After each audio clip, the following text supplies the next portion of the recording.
Aha! So it's a change of position for Jimmy today. He's in the corridor. He's guarding the corridor.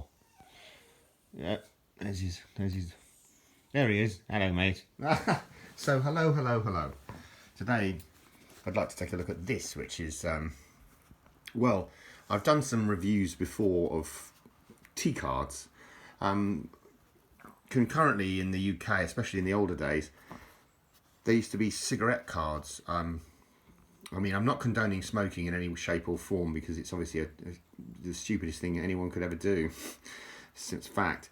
But back in the old days, they used to advertise cigarettes by the lure that you would have a card and you could collect them and put them into an album like this. And this particular one was made by the firm John Player and Sons. John Player is a tobacconist, you know. I will not buy this tobacconists. It is scratched.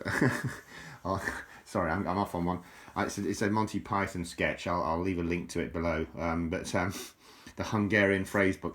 But anyway, so issued by John Player, and it's quite a nice album in actual fact. So they're the Kings and Queens from 1066, which was obviously William the Conqueror, when the French King William came over and successfully conquered the UK, and well, it was called Britain in those days, but in the Battle of Hastings, and since then on we've had sort of all sorts of the kings and queens. Obviously, the House of Normandy, which is French, the House of the Plantagenet, the House of Lancaster is a sort of English one, and York.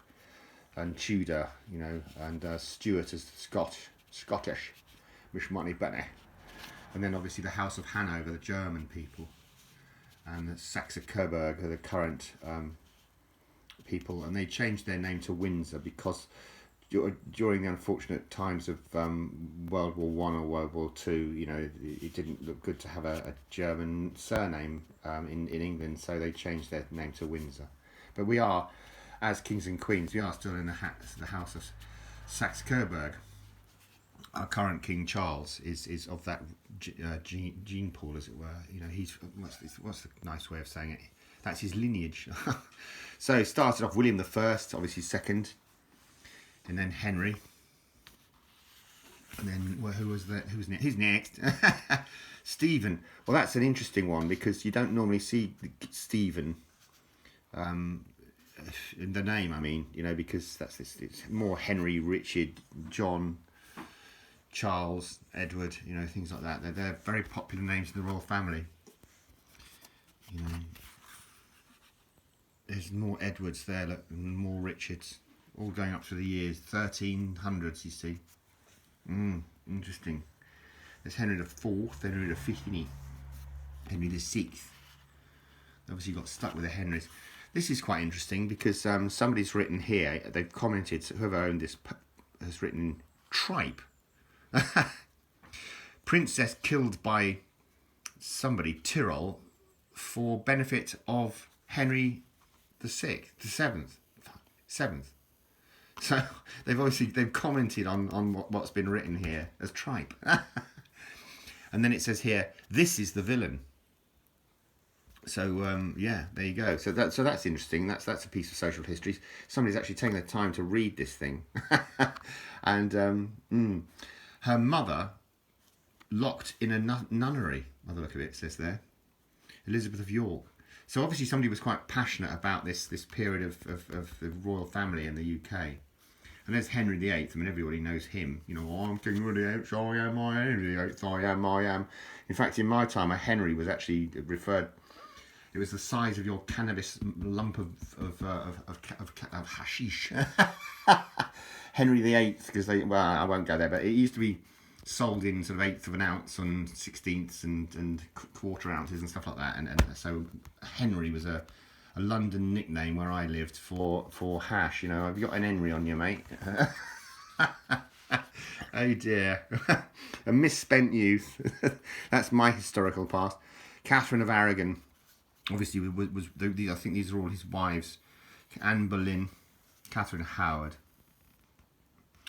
And then you had Edward. I think he was like a sickly king or something, if my history serves me well. Edward the Sixth. I don't think no, he didn't go very long. Look, he was only on the throne for sort of 7, 8, 9, 10, 6 years. And there was Mary the First, and then there was Elizabeth. That was, I think, one of Henry's daughter, Henry VIII's daughter. Yes, it was daughter. Even I can read that with a microscope. Henry VIII and Anne Boleyn gave credit to Elizabeth, their daughter, and yeah, James the First, Charles the First, Henrietta Maria, and then you had Charles II with the old poodle haircut, Catherine of Braganza. She sounds very Portuguese or Spanish, something like that. Yeah, daughter of the King of Portugal. I thought so. I thought as much. James II, William III, and Mary II. It goes on, doesn't it, Anne? Well, I just call her Anne. Somebody says, hello, mate. My name's Anne. Who are you related to, Anne? Oh, no, I'm Anne. I'm just Anne. I'm Anne the First, but I'm just Anne. I'm joking. George I, George II. Oh, Caroline of Ansbach. She sounds German, doesn't she? The thing was that the royal families they were all royal. They always married into royalty, so of course they came from all over Europe, you know. George III. So anyway, I can carry on, but you can see them for yourself and pause if you need to. So here we are. Here we are. And then we of course put your teeth, man. Have a nut, have a peanut, and then put your teeth back in. In fact, I got a raisin, so it's even better. I hope it's a raisin anyway, not some sort of a dead fly that's been lurking in there. So Queen Victoria, yes. We are not amused and all that lot. And she never was looking that amused. Although her husband, Albrecht, I think his name was, died very early on or something like that. So she was probably always wearing black ever since. Then there was Edward the Seventh. And Alexandra of Denmark, very handsome looking, pretty looking girl.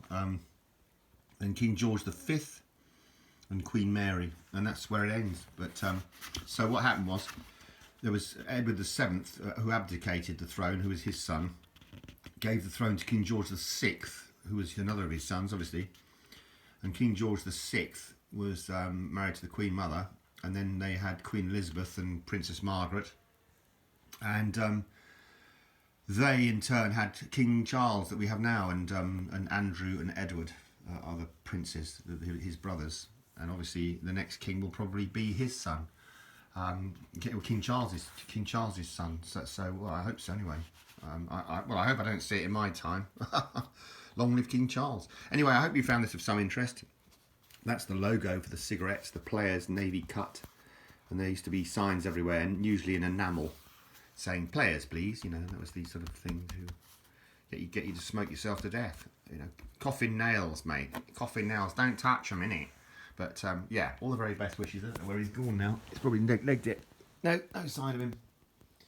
No, he's scarpered. He's down by the side here. No, he's gone. Tis gone. Tis gone. Anyway, thanks ever so much for watching. All the very best wishes as usual. Cheers.